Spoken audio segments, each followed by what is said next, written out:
Escala en París, Braulio Moro. Bienvenidos a una nueva emisión de Escala en París, el programa semanal de Radio France Internacional en colaboración con la televisión France 24 en español, en la que cada semana damos la palabra a representantes de la sociedad civil, los políticos, los deportes, la cultura y gente también de las ciencias y de las artes. El próximo mes de junio habrá elecciones en Guatemala, será elegido el presidente de la República, 160 legisladores y 300 alcaldes. Esa cita, que normalmente debería ser un ejercicio de democracia, se encuentra marcada por innumerables decisiones antidemocráticas y por la persecución de quienes intentan haya justicia en ese país. Para hablar de la situación en el país centroamericano, hoy nos acompañan Virgilio Álvarez Aragón, sociólogo, director ejecutivo de Gaceta.gt. Bienvenido, Virgilio. Un placer tenerlo con nosotros. Y también Paulo René Estrada, defensor de los derechos humanos, miembro de la Organización de Familiares de los Desaparecidos de Guatemala. Bienvenido. Muchas gracias. Gracias por tenerlos a los dos con nosotros. Virgilio, en 1996 se firmaron los acuerdos de paz en ese país que pusieron fin a la guerra civil que había durado de 1960 a 96, estamos hablando de 36 años, dejó un saldo de aproximadamente 200,000 muertos, más de 40,000 desaparecidos. Ese acuerdo de paz fue presentado como un modelo en su momento. ¿Qué ha fallado en su ejecución?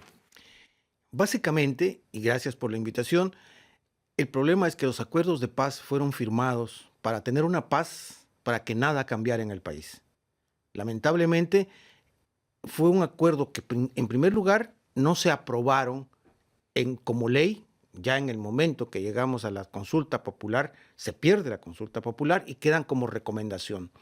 Durante los primeros años, son primeros años de esperanza. Los primeros 10 años de este siglo son 10 años en que esperábamos que realmente los acuerdos de paz se convirtieran en la agenda política y social del país. Pero fue todo lo contrario. Cada vez se empezó a retroceder especialmente en las conquistas sociales. Digamos, sí, que los acuerdos de paz pusieron en el mapa nacional, político y social a los pueblos indígenas. Son actores que ya no van a regresar al olvido, pero son actores también que no han recibido el total resarcimiento de todos los daños que se hicieron en aquella época. Pero por otro lado, también los acuerdos de paz no fueron capaces de cambiar la mentalidad del ejército de Guatemala. La doctrina política, la doctrina militar siguió siendo la doctrina de la seguridad nacional y no, como esperábamos, una doctrina de la seguridad democrática. El que tengamos en este momento las dificultades en los juicios a los militares es porque el ejército no ha sido capaz de pedir perdón.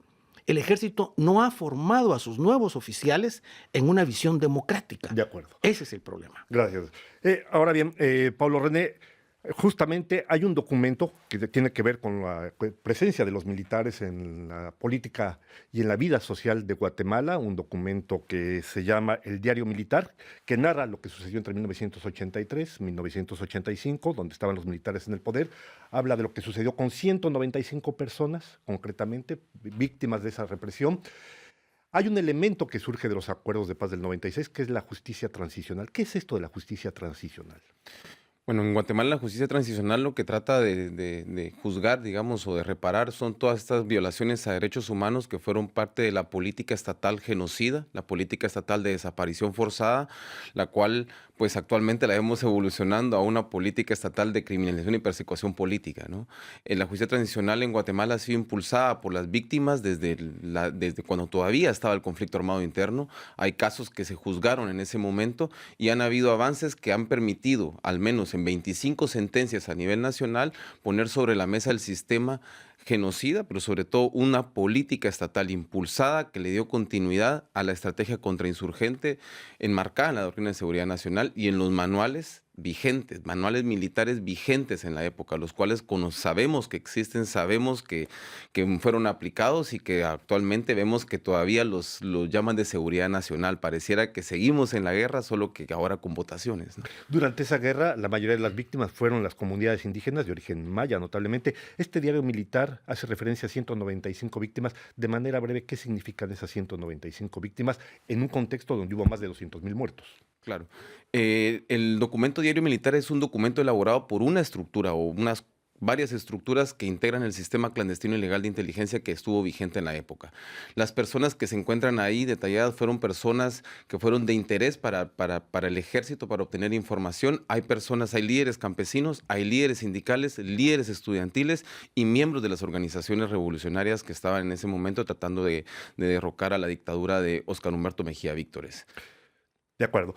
Virgilio, este próximo 25 de marzo se va a cerrar la campaña para el registro de candidatos a la presidencia notablemente, pero también al Congreso, lo que hemos señalado en un inicio.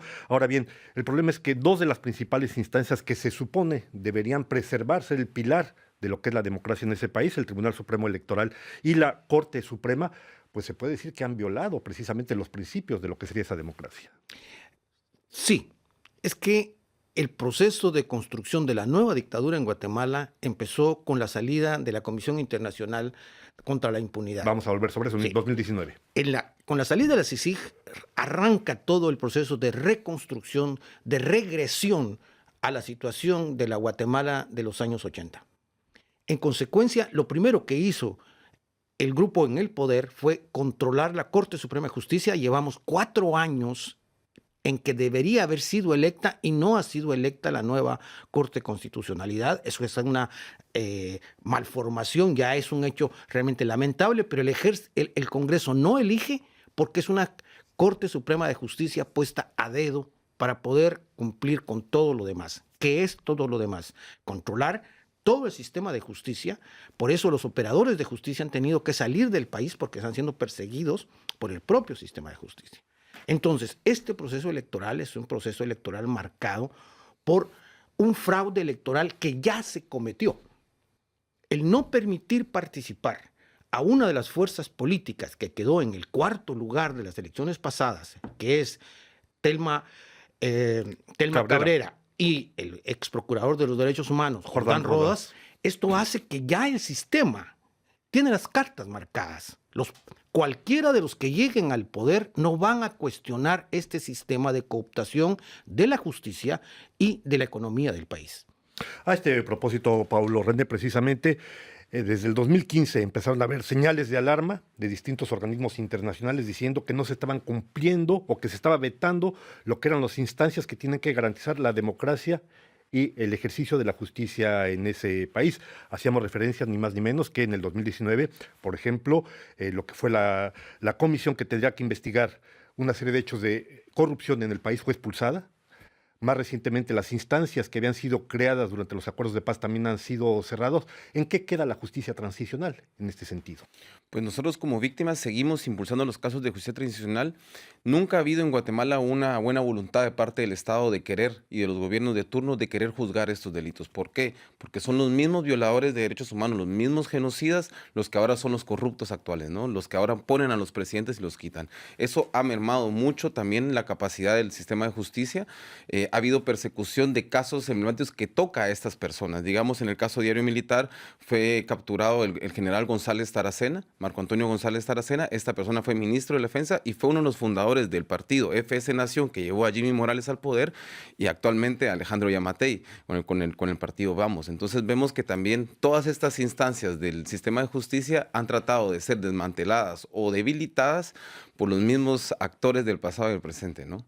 Varios jueces, varios periodistas han tenido que salir de Guatemala recientemente y en el pasado reciente justamente porque trataron de hacer que se impusiese los derechos en ese país, que se hiciese justicia. El día de ayer el Senado en Estados Unidos ha hecho un llamado al presidente Biden, dijéramos, a poner mucho más atención a la violación de derechos humanos en Guatemala. ¿Cómo reciben esa señal procedente de Washington? Pues lo vemos con buenos ojos, que esperemos que sean más duros, ya que creemos que realmente no solo aparecer en la lista Angels es suficiente. Hay que ver también la ley Magnitsky. También sabemos de que tienen inversiones en Estados Unidos y ya son empresarios a nivel transnacional también. Entonces vemos con buenos ojos, sin embargo nos preocupa de que, digamos, en esta carta que se le pide a Biden, o sea, mencionen al juez Miguel Ángel Gálvez, sin embargo no hayan medidas contundentes para lo que le pasó a él, que fue que lo obligaron a exiliarse y a renunciar. Vemos también con preocupación de que actualmente están queriendo pasar amnistías de punto final de manera ilegal por medio de amparos que se le está dando de medidas sustitutivas a los grandes violadores a derechos humanos, ¿no? Entonces sí vemos con buenos ojos y esperemos de que sea que aporte a la lucha de las víctimas, pero sobre todo al Estado de Derecho en Guatemala. Pablo René, decíamos, los 3 últimos presidentes han sido acusados precisamente por hechos de corrupción. Otto Pérez Molina se encuentra en prisión, ha sido condenado, si no mal recuerdo, a 16 años, acusado de corrupción. Su sucesor, Jimmy Morales, que fue el que expulsó a la comisión que tenía que ver internacional contra la impunidad en Guatemala, también está acusado de corrupción. El actual presidente, Alejandro Yamatei, igualmente acusado de haber utilizado fondos para su campaña electoral. Hay una continuidad de estos hechos sin que se pueda garantizar una verdadera democracia. Pero ¿qué pasa con la llamada sociedad civil? La sociedad civil en Guatemala está trabajando y está luchando, pero lamentablemente está desarticulada. Yo escribí un libro sobre lo que sucedió exactamente en las movilizaciones de 2015 y lo llamo una revolución que nunca fue. ¿Por qué? Porque al final de cuentas, quien controla la corrupción, quien controla al Congreso, quien controla todo lo que está haciéndose en la política en Guatemala, es el empresariado. El alto empresariado, la oligarquía guatemalteca tiene el control de todas las llaves. Ellos son parte de la represión, ellos son parte de la corrupción, en consecuencia, manipulan la presencia de la sociedad civil, la critican. Si los trabajadores toman una calle, ellos salen a decir que eso es ilegal y que no puede ser. Y el Estado actúa en contra de los manifestantes. Pero cuando los empresarios hacen cualquier boicot, eso es libertad o democracia. De acuerdo. Pablo René, de manera muy breve, porque el tiempo se nos va, yo sé que usted está iniciando una gira por Europa. ¿Cuál es el objetivo? Entiendo que tiene que ver en torno a la cuestión precisamente de los desaparecidos durante el régimen militar en Guatemala. Háblenos muy brevemente de eso, por favor. Sí, efectivamente, estoy haciendo una gira por Europa en la cual estamos evidenciando los retrocesos que hemos tenido, los golpes, los retos sobre los procesos de justicia transicional.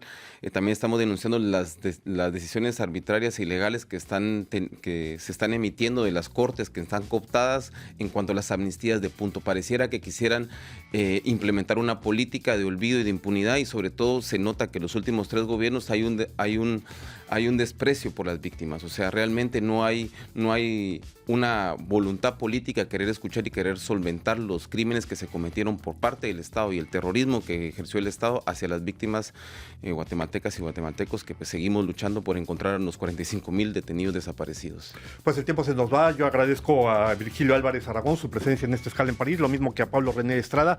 A ustedes les damos cita la próxima semana aquí en otra escala en París.